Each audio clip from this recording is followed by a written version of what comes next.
Antes de entrar um pouco aqui no Novo Testamento, chamamos a sua atenção na página 10 da apostila. Nós colocamos aqui um comentário sobre a importância do Império Romano, já que o Novo Testamento, todo o Novo Testamento, ele fala de um período dentro do contexto do Império Romano. Você vê que a igreja floresceu no Império Romano. É longa a história do cristianismo dentro deste império. Por isso é importante entender a contribuição. E na página 10, nós fizemos um comentário citando, sobretudo, o historiador Schaff, que diz: os romanos eram a nação prática e política da antiguidade. Prática, política. Vimos as várias contribuições. Seu chamado era levar a cabo a ideia do Estado e do direito civil e unir as nações do mundo em um império colossal. Vejam que Deus está por trás usando estes elementos de preparação do mundo. Continua. Os romanos acreditavam que eram chamados a governar o mundo. Por isso você tem um grande império. Eles olhavam para todos os estrangeiros como inimigos a serem conquistados e reduzidos à servidão. Guerra e triunfo foram a sua mais alta concepção de glória e felicidade humanas. Um outro historiador, Tácito, que foi um dos maiores historiadores, chamou-os de os insaciáveis ladrões do mundo. É um povo de ação. Você precisa entender isso, porque cada um dos evangelhos foi escrito visando um povo. O evangelho de Marcos foi para os romanos. Por isso você vai ter um evangelho de ação. É um evangelho curto, de ação. O evangelho de Marcos, que fala de pequenos detalhes, é objetivo, é curto, é ativo. Mas o Império Romano também desempenhou um papel importante na preparação do mundo para Cristo. O Império Universal de Roma foi fundamento do Império Universal do Evangelho. O Império Romano alcançou desde a Palestina, no leste, até a Gália, no oeste, a Grã-Bretanha, no norte, e o norte da África, no sul. Foi o maior império que o mundo já viu até agora. Todo o império estava sob a proteção do direito romano. Falamos disso ontem. Os romanos construíram estradas por todo o império a fim de transportar rapidamente suas tropas de um lugar para outro. Os apóstolos e cristianismo usaram esses caminhos para levar facilmente o evangelho aos 4 cantos do império e conseguiram fazê-lo com segurança, pois as estradas eram protegidas pelas tropas romanas. Diga Deus por trás da história. Assim, diz Schaff, foi o caminho para o cristianismo preparado de todos os lados, positiva e negativamente, direta e indiretamente, na teoria e na prática, pela verdade e pelo erro, pela falsa crença e pela incredulidade, aqueles irmãos hostis que ainda não podem viver à parte, pela religião judaica, pela cultura grega, pela conquista romana, pela tentativa em vão de amalgamação do pensamento judaico e pagão, pela exposta impotência da civilização natural, da filosofia, da arte, do poder político, pela decadência das antigas religiões, pela distração universal e miséria sem esperança da época e pelos anseios de todas as almas sinceras e nobres pela religião da salvação. E assim vemos que Deus preserva, prepara o mundo para chegar à plenitude dos tempos. Schaff diz novamente: os judeus foram escolhidos para coisas eternas, para manter o santuário da verdadeira religião. Os gregos prepararam os elementos da cultura natural, da ciência e da arte para o uso da igreja. Os romanos desenvolveram a ideia de direito e organizaram o mundo civilizado em um império universal, pronto para servir à universalidade espiritual do Evangelho. Tanto os gregos como os romanos eram servos inconscientes de Jesus Cristo, o Deus desconhecido. Aleluia. E é fascinante analisar como Deus vai se movendo na história para levar tudo a um clímax, para cumprir o seu propósito. E é nesse ambiente que Jesus chega. E é interessante notar que logo aqui no Evangelho de Mateus, cita o profeta,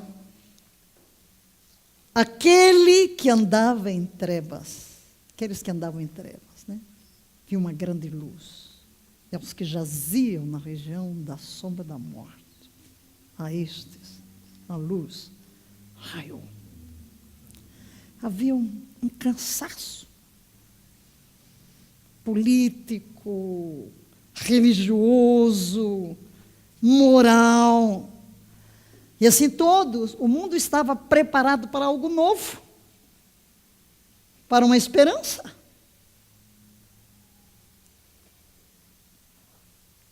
E que maravilha, não precisava de passaporte, não precisava de visto. Você não tinha nem que ir para uma escola de línguas para poder evangelizar o mundo. Tudo estava pronto. Tudo estava pronto.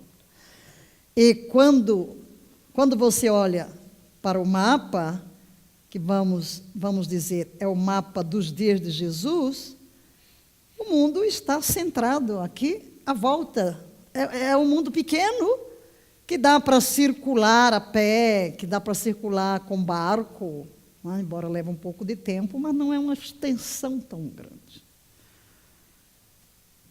E o Evangelho chega a Roma, está aqui a botazinha, né?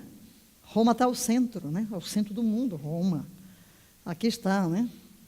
Aqui nasce o cristianismo, nessa ponta, e vai para cá, e vai para todo o norte da África, né? E chega até a Grã-Bretanha.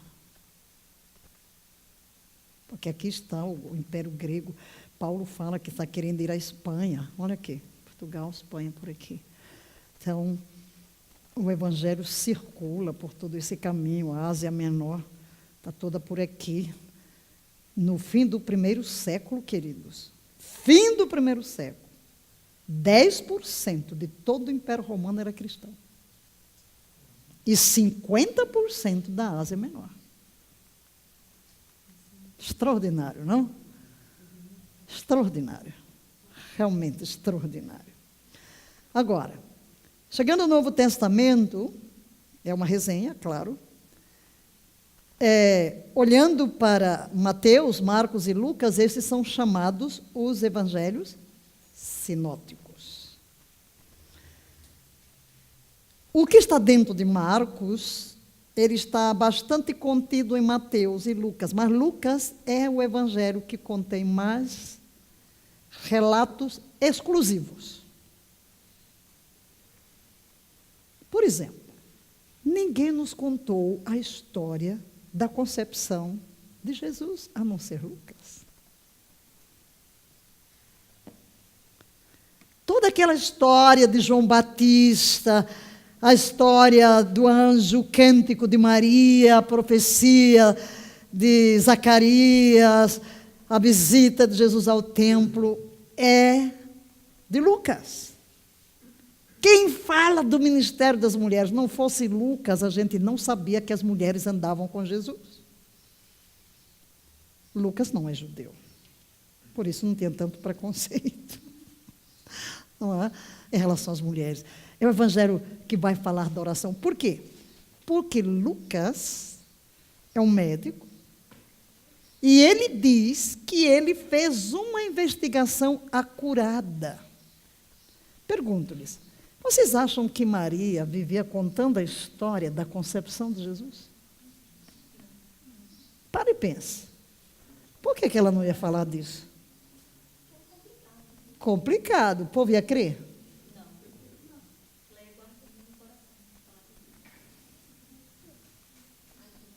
De onde é que Lucas extrai essa história? Com certeza se encontrou com Maria. Ele diz que fez uma investigação acurada, minuciosa.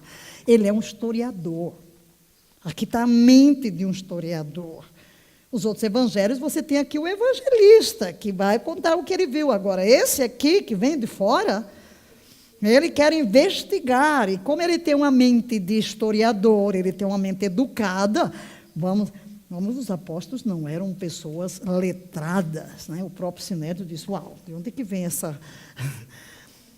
Porque são pessoas indoutas. Indoutas nesse sentido o quê? Claro que eles têm um conhecimento da Escritura, porque todo judeu tinha que memorizar a lei. Mas não é o povo que foi para a universidade. Não é? Agora, Lucas é médico. Então, é um homem estudado, é um homem das letras, é um homem habituado a pesquisar. Você imagina, você chegou a ser um médico, você passou muitos anos na escola, né? Logo você conclui. É por isso que Lucas é que vai falar que a mulher gastou o dinheiro que tinha com os médicos. Quer dizer, pequenos detalhes, e ele fez uma investigação. Então, por isso, ele tem muito material exclusivo. E para nós, importantíssimo essa questão de Maria, né, da concepção de João Batista, de Maria, porque nos dá uma visão mais ampla. Mas existem muitas coisas em comum. E o quarto evangelho, como dissemos, é totalmente diferente. Até por quê? Porque os 3 primeiros evangelhos, eles são os primeiros a serem escritos. E João, falei ontem, que João vai escrever tanto o seu evangelho quanto as suas cartas já no fim do primeiro século, quando já surgiu a doutrina gnóstica. Então, João não tem necessidade de estar repetindo o que os evangelhos já escreveram. Ele se preocupa com o ensino, com discursos, com conceitos. E ele diz mesmo, estas coisas foram escritas para que creais que Jesus é o Messias. E por isso ele toca em sinais. Ele vai falar o primeiro sinal. Então, sinais de quê? De que ele é o Messias. E que esse Messias se fez carne. Então, a doutrina gnóstica não tem nada a ver. O mal não reside na matéria. O mal reside no espírito do homem caído, pecador. Jesus se fez carne porque se identificou conosco. Sim, mas ele se fez carne e habitou entre nós. Mas nós olhamos para ele e vemos a glória de Deus. A glória, o caráter de Deus.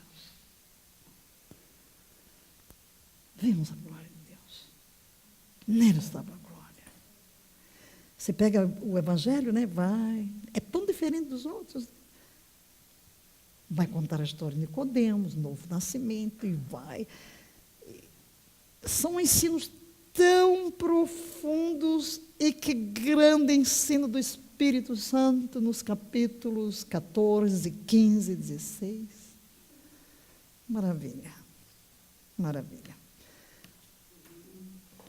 Os Atos, então, evangelhos, você tem histórico aqui. Enquanto você tem 12 no Antigo, você tem 1 no Novo. Só temos um livro de história. E esse livro se chama Atos dos Apóstolos. Esse nome não é tão apropriado. Melhor seria Atos do Espírito Santo. Aqui são os Atos do Espírito Santo. Quando você lê o livro de Atos, Quando chega o último versículo, que sensação você tem? Que o livro não acabou. Esqueci o resto da história. Já aconteceu isso com vocês todos? E onde está o resto da história? Diga, nós estamos escrevendo os próximos capítulos de Atos. Por quê? Porque logo no introito, Lucas diz: fiz o primeiro tratado, ó excelentíssimo Teófilo. Que primeiro tratado foi esse? O Evangelho de Lucas. Acerca de todas as coisas que Jesus, e o verbo é começou. Diga, só começou. Começou. Agora, dois verbos: a fazer e a ensinar. Significa o quê? Este segundo tratado que eu vou trazer é o que Jesus continuou a fazer e a ensinar, através do Espírito Santo nos seus sucessores. A transferência aqui. Jesus transferiu a vida, Jesus transferiu a missão. Portanto, o relato do que Jesus continuou a fazer, desta vez, através daqueles que nasceram de novo e que foram habitados igualmente pelo Espírito Santo. E é por isso que a gente chega ao fim e diz: uau, e o resto? Continuam os atos do Espírito Santo a serem escritos na história da igreja até que Jesus volte. Diga, eu quero escrever um bom capítulo. A sua história faz parte da história da igreja. Amém, querido? Sua história. Nós estamos escrevendo páginas da história da igreja. Estão registradas lá no céu. O diabo conhece, os demônios conhecem, os anjos conhecem. Aleluia! Que Deus nos dê a graça de deixar uma bela e positiva história do que Cristo continua a fazer na terra, em nós e através de nós. Pelo Espírito Santo. Como dissemos há pouco, o livro de Atos também nós bem gostaríamos de saber mais. Mas Lucas, que andava com Paulo, embora tenha feito uma análise geral, a mesma coisa de Moisés, né? Pegou 11 capítulos para falar dos começos. Assim, Lucas também dedicou alguns capítulos para falar dos primórdios da igreja. E aí, depois do capítulo 9, ok, Paulo se converteu, vamos a Paulo. Ele não vai mais nos contar a história do que os outros apóstolos fizeram. Aí a gente tem que entrar na história, e até mesmo na tradição, e aí onde sabemos que os apóstolos continuaram, mas não temos registro. Alguma coisa, pouca registro temos do que os outros apóstolos fizeram. Depois nós temos aqui epístolas paulinas. Agora note, chamo sua atenção para a 14ª, Hebreus. Como peguei no Google estas imagens, e quem colocou crê que Paulo escreveu a carta aos Hebreus. Kent Reagan disse que numa conversa que teve com Jesus, numa visão, perguntou quem escreveu Hebreus, que Jesus disse foi Paulo. Quando lemos, aí que diz que o nosso irmão Timóteo, tal, a gente fica, acho que foi Paulo. Mas os eruditos, né, chegam à conclusão de que ninguém sabe quem escreveu. Quem sabe foi Silas, foi Apolo. Então, não sou dogmática, porque só sou dogmática onde não existe dúvida. Por isso eu sempre digo, o escritor dos Hebreus. Mas se você quer alinhar com muitos que colocam Paulo aí sendo autor de Hebreus, eu tenho um pouco de... Acho que a cabeça dos teólogos é um pouco mais exigente, né? Se não é uma coisa com provas absolutas, você se esquiva um pouco de ser dogmático. Mas interessa-nos saber o que o Espírito Santo está por trás. Amém? Então, você tem aqui os livros, que espero que vocês já saibam. Todo mundo já sabe de qual? Na hora da prova a gente vai ver.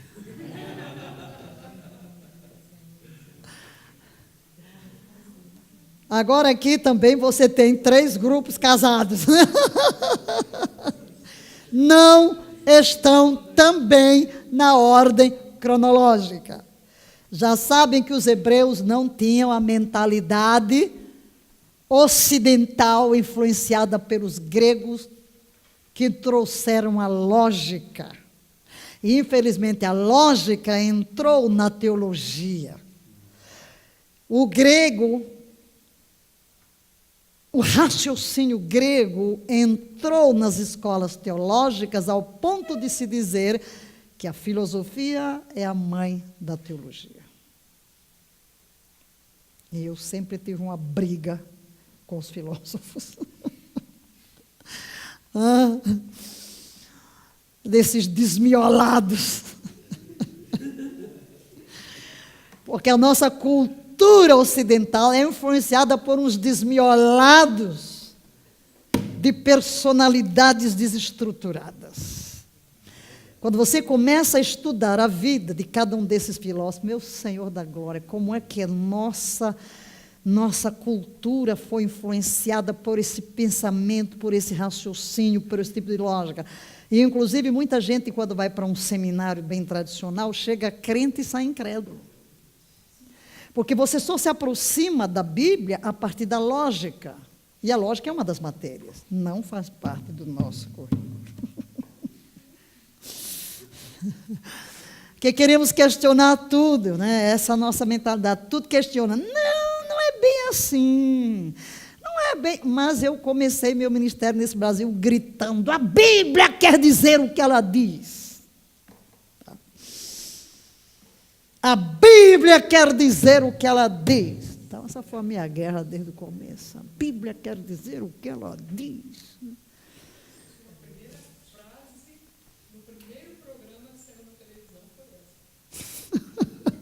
Nem sabia.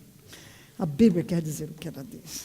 Por quê? Porque eu vim, Deus me levantou aqui para chegar e arrebentar a teologia vigente. Cheguei assim, farei a tua testa dura como a da pederneira. Quer ouçam, quer deixem de ouvir. Come este rolo e vai e fala a casa de Israel. Quer ouçam, quer deixem de ouvir. Então, eu tinha que vir mesmo, até porque a visão que eu tive antes da África era os crocodilos tudo assim, de boca arregalhada para me engolir.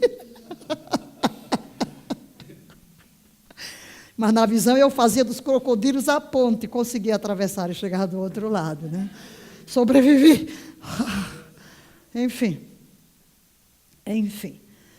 Mas a Bíblia quer dizer o que ela diz. Amém, queridos?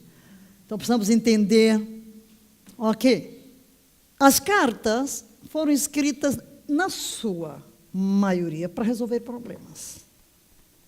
Eram formas de resolver problemas. E, como você pode perceber, das 21 cartas, se a gente disser assim, quantas cartas? São 21. Das 21, 13, com certeza, foram escritas por Paulo. Porque ele foi o grande apóstolo aos gentios. Correto? Muitas outras cartas foram escritas que não passaram no cânon. Então, você tem epístolas paulinas. Você vê aqui, Romanos, não estão na ordem cronológica. Você tem Romanos, primeiro, olha aqui como se fala. Diga, no Antigo Testamento, são livros. Então, você usa o masculino, primeiro livro. No Novo Testamento, diga, são cartas. Ou epístolas.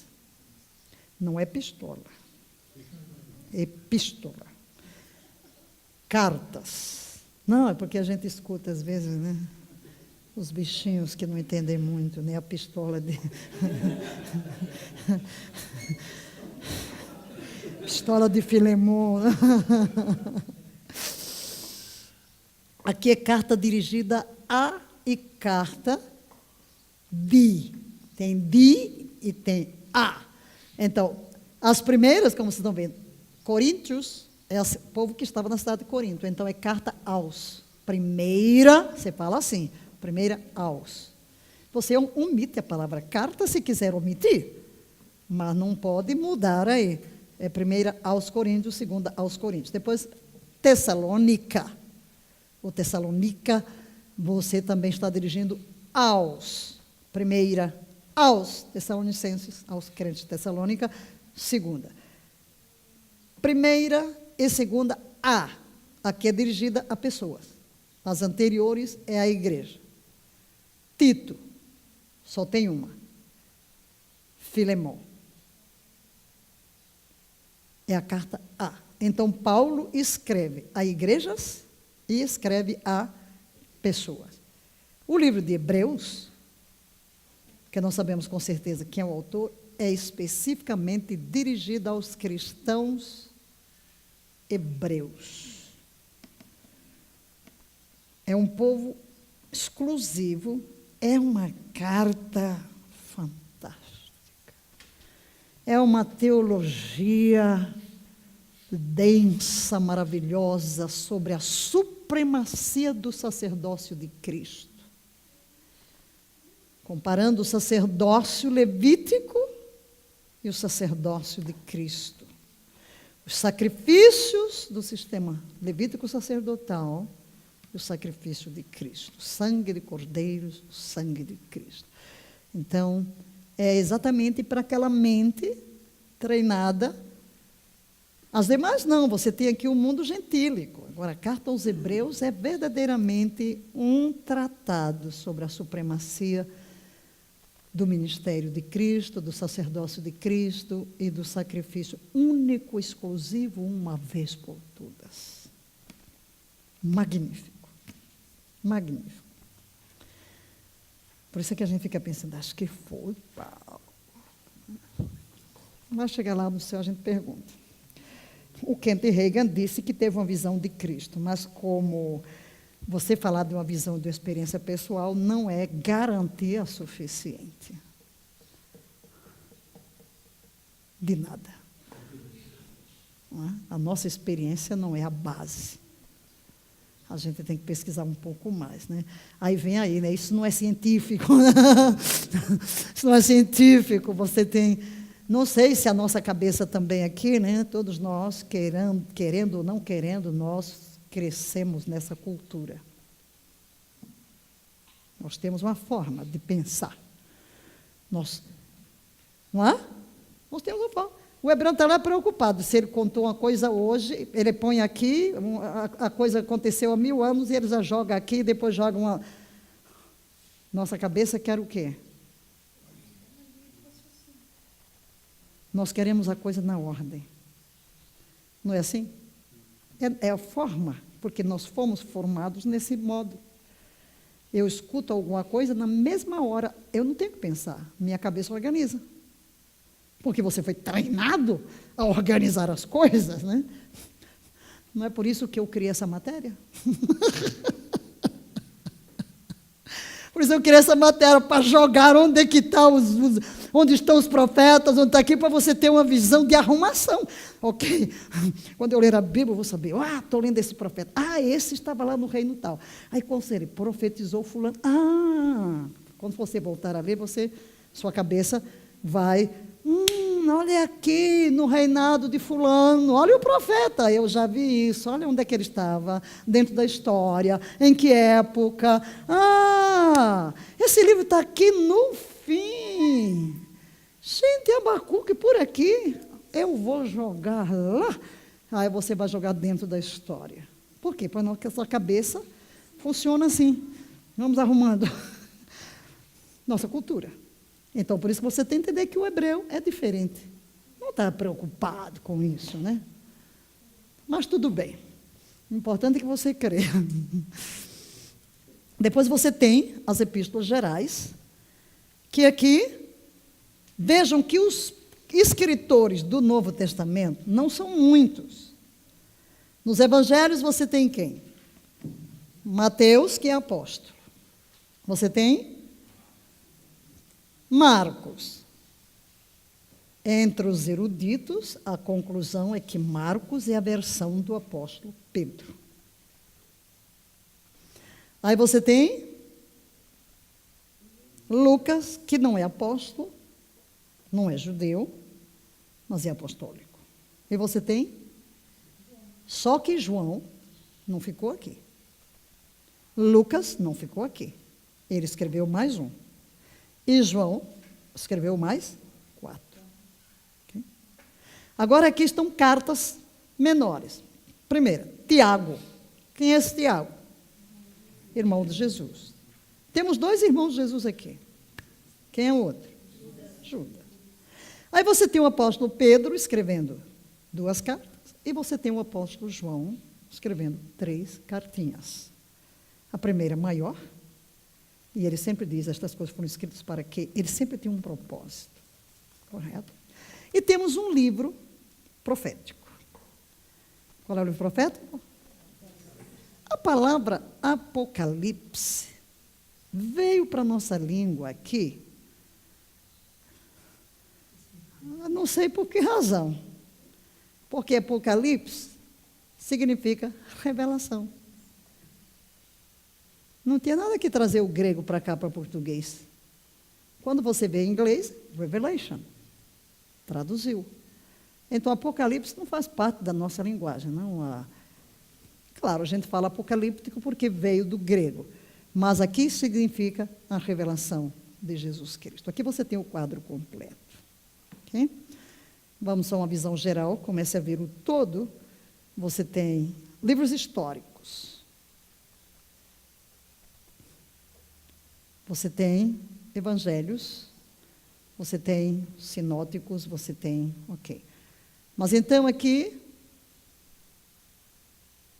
as epístolas, os históricos. Evangelhos faz parte de história e Atos também. Agora os evangelhos, como vimos, tem os sinóticos e depois tem João. Depois nas epístolas você tem as paulinas e tem as gerais. As epístolas são dirigidas a igrejas, aqui estão elas. Temos a indivíduos, Timóteo, Tito e Filemão. Temos aos judeus ou hebreus, Tiago. Tiago também é uma carta específica, porque ele diz aos crentes da dispersão, são judeus também. Aos judeus gentios temos as demais, em profecia temos Apocalipse.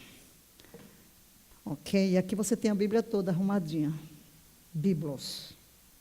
Aqui estão Biblos, que significa uma biblioteca, que significa uma coleção de livros. Destaques.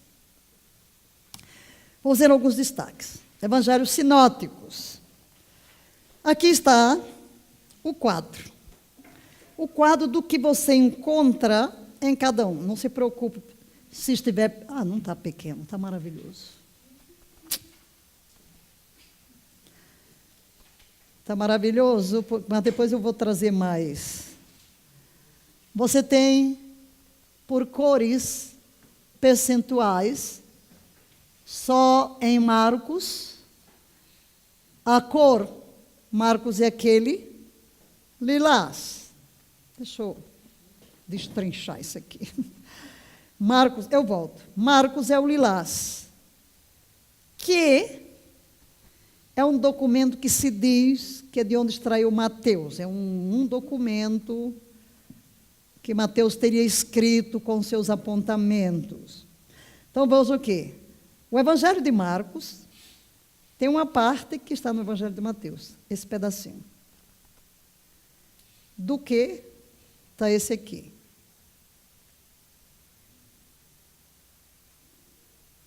Aqui, Marcos está em Lucas, esse tanto. Lá em cima você tem o percentual. O que está aqui. Ok? Agora, existem 2 hipóteses. A maioria dos estudiosos modernos concordam que Lucas e Mateus utilizaram o Evangelho de Marcos. E uma hipotética fonte, que é aqui. A Escola de Jerusalém tem outra ideia. Como é que surge? O Dr.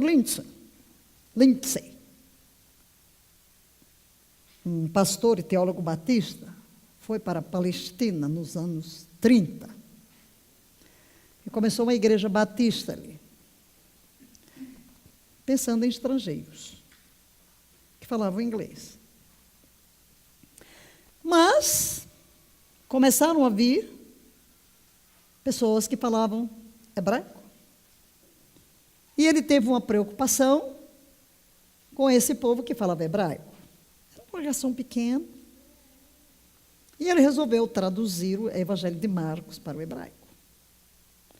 Quando ele começa a traduzir o Evangelho, ele começa a detectar padrões. Assim, por que é difícil? Aí pega um texto, quando vai traduzir, tem coisas que você pega lá no outro evangelho, flui rapidamente quando você vai jogar para o hebraico, outros um pouco mais complicados. Ele era daqueles que criam nessa teoria, que é a teoria maior, que Marcos foi a base, teria sido o primeiro evangelho a ser escrito. Mas um dia, lá numa madrugada, ele acorda a esposa porque chegou a uma conclusão, foi Lucas. Mas é nesse estudo miudinho de palavras gregas, de comparação do que está aqui, do que está lida. O trabalho miudinho dos eruditos no grego, no hebraico, no aramaico. E aí onde vem aquelas aulas das quais falei, né? Que é um negócio assim de tabela, quantas letras aqui, naquele, quantos percentuais, que não vai ser o caso aqui, basta você saber que o que está contido. Então, essa é uma teoria, é uma das teorias, mas não é a única.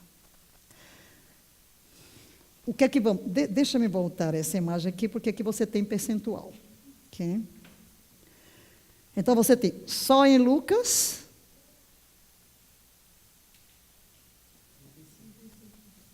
Aqui você tem. Aqui é o Evangelho de Marcos. Aqui é o Evangelho de Marcos. Mas você tem aqui, o Evangelho de Marcos, tem um pedacinho.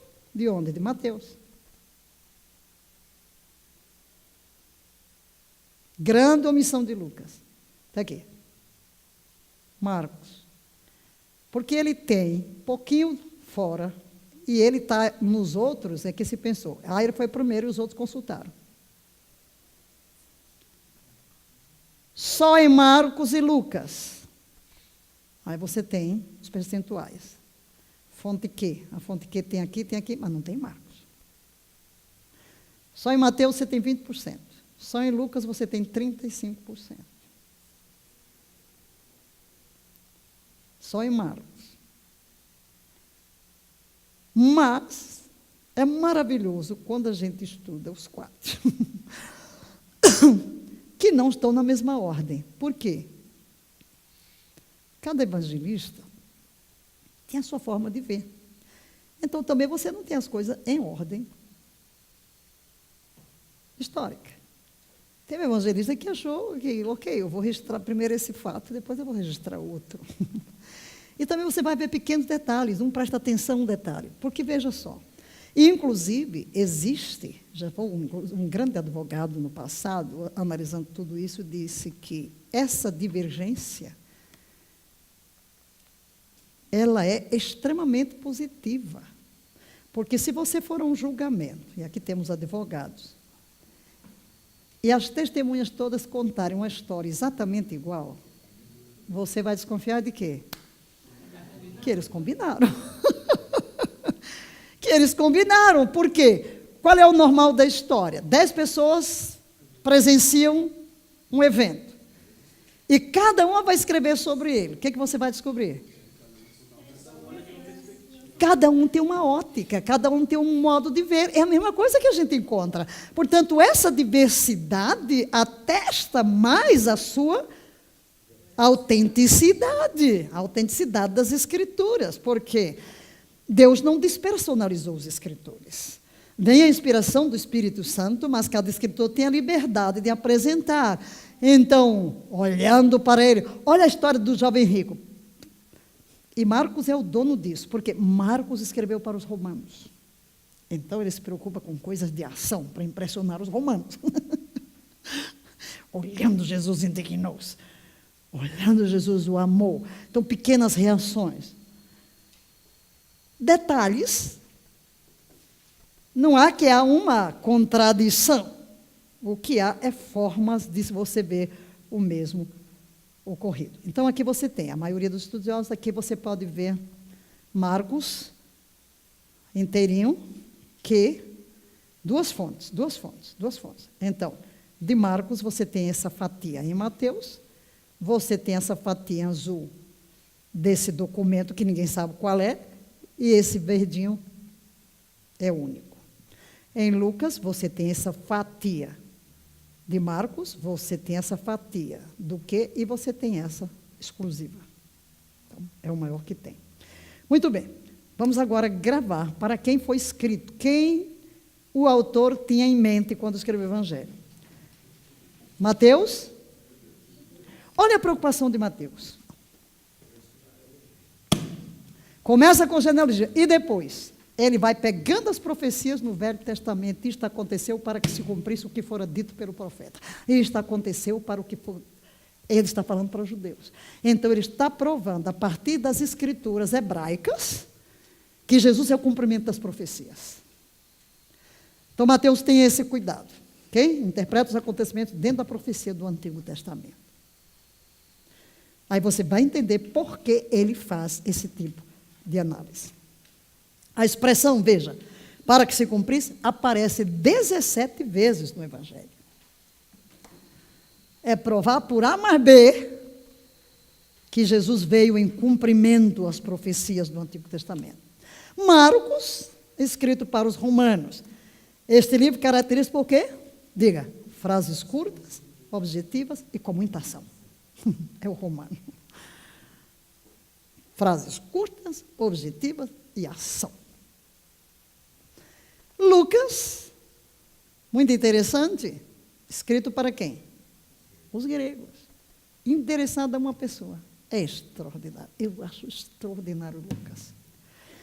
Você imagina o trabalho que ele tem com uma pessoa em foco. E que bênção, né? Você já pensou se nós não tivéssemos os escritos de Lucas? A gente não sabia de muita coisa. Nós não tínhamos a história da igreja. Nós não tínhamos a história de Maria. Nós não tínhamos tudo. Mas, glória a Deus, o Espírito Santo estava por trás. Mas é fantástico saber que aqui é o grego em mente, e especificamente um homem de uma grande influência, com certeza. E João é o combate ao gnosticismo. Então, só voltando um pouquinho, Lucas, ele destaca a vida de oração, o ministério das mulheres, o nascimento virginal de Maria, de Jesus. 3 coisas que os outros não destacam. Importante para nós. O Evangelho de João, já falamos disso, combate o gnosticismo. Atos dos Apóstolos, escrito por Lucas, já falamos bastante, não vamos repetir. As cartas são 21 que vão, também dissemos, resolver problemas, cartas pessoais a uma igreja em particular, cartas circulares. Já dissemos que não estão em ordem cronológica. Agora, note, qual a primeira a ser escrita? Gálatas. Veja a ordem, a gente tem o quê? Romanos, 1ª e 2ª aos Coríntios para chegar em Gálatas, mas Gálatas vem em primeiro lugar. Depois temos o quê? Tessalonicenses, que na nossa ordem está lá na frente. E a última, 2ª Timóteo. A gente tem como última Filemão. Então, não tem a ordem na qual se organizou, não é uma ordem cronológica, mas isso não tem grande importância. Cartas escritas na prisão. É importante você saber que Paulo, mesmo preso, produziu coisas extraordinárias. O que você está entrando aqui? Efésios. Olha a carta de Efésios. Hã? A carta de Efésios, uma carta dirigida à igreja, uma carta extraordinária. Filipenses, Colossenses e Filemão. Repita: cartas da prisão, Efésios, Filipenses, Colossenses e Filemão. Essa Filemão eu fico rindo de Paulo. Oh, que homem engraçado. É Paulo. Ele pega o escravo que fugiu, devolve para o dono e recebe-o como a mim mesmo, para não dizer que até tu te deves a ti mesmo a mim. E prepara-me também pousada. Lá vou eu atrás. Enfim. Romanos! Romanos! Que carta! Aqui está a teologia de Paulo. Aqui está o compêndio teológico do apóstolo Paulo. É uma teologia profundíssima. Eu já fiz assim, um estudo de todo Romanos, né? Uma série em cima de Romanos.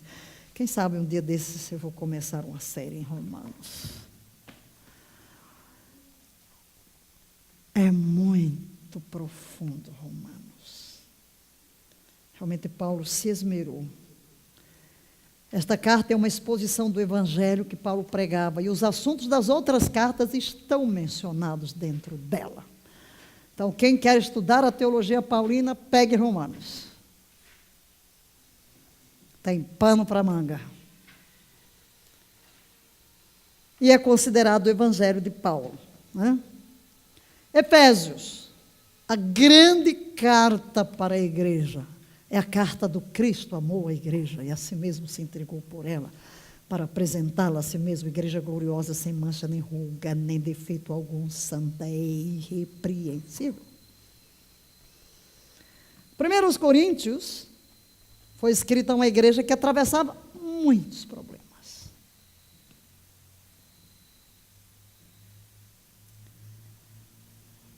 Paulo recebe a família de Cloé, que traz problemas e também perguntas. Nessa carta, Paulo fala de outras cartas. Ao que parece, Paulo escreveu muitas cartas aos coríntios, até porque ele viveu muito tempo lá. E ele responde as perguntas, fala dos problemas. Segundo aos coríntios, revela que a igreja obedeceu às instruções de Paulo, e ele ficou satisfeito. Inclusive, segundo aos Coríntios, se revela uma carta que não conhecemos. Tá? Porque o que ocorre? Aparentemente, depois da primeira carta, a coisa não surtiu efeito e Paulo mandou Timóteo lá. Mandou Tito lá. E mandou uma carta pesada. Então, segundo aos Coríntios, ele se refere a uma carta que nós não sabemos qual foi. Mas o fato é que eles atenderam ao emissário de Paulo. E Paulo ficou feliz. Paulo ficou feliz com a situação. Ele escreve 2 cartas a Timóteo. Com que propósito? Chamamos estas cartas juntamente, contido cartas pastorais. Ok? Inclusive, eu estava trabalhando na apostila de teologia pastoral, que eu mandei para vocês que foram provisionados, não tudo, mas estava pegando porque houve alguém muito especial que se ofereceu para me dar uma mãozinha, e eu já tenho um trabalho, que vai ser cartas pastorais, né? Transcrever os versículos, porque é uma das matérias essenciais dentro do ministério, analisar o perfil de um vocacionado. Foram escritas com a finalidade de aconselhar e exortar o jovem ministro. Ninguém despreza a tua mocidade. Torna-te padrão dos fiéis. Quando ele escreve a Tito, ele tem um propósito de trazer conselhos e exortações acerca de deveres também e doutrinas ministeriais. Então, por isso a gente chama essas 3 cartas de cartas pastorais, porque ela foca na pessoa do ministro. A carta a Filemão é pessoal, falamos dela, solicitando que perdoe o escravo Onésimo que fugiu. E Hebreus, também já falamos, dirigida a cristãos hebreus, mostrando a supremacia do cristianismo sobre o judaísmo, sobre a lei e sobre Moisés. Tiago foi um pilar da igreja em Jerusalém. Paulo chama de coluna. E ele escreveu a quem? Leia, gente. Acorda. As 12 tribos que andavam dispersas. Portanto, ele está escrevendo para quem? Para quem? Para os judeus. Essa é a diáspora. Chamamos a diáspora, os judeus espalhados. Porque o evangelho se espalhou. Então, ele está escrevendo para o pessoal da diáspora, a casa de Israel. E as cartas de João falam de quê? E leia, para que ele, o que está em itálico, leia. Para que saibais que tendes a vida eterna, para que creais no nome daquele que é o Senhor. Aleluia. E temos Judas. Judas aborda o quê? Um assunto muito semelhante à segunda carta de Pedro. Qual é a preocupação de Judas? Heresias e falsos mestres. Este é meio irmão de Jesus. Dizemos meu irmão porque José não era pai de Jesus. Então é meu irmão, só de Maria. E temos o Apocalipse, a grande revelação de Jesus Cristo. Amém e amém.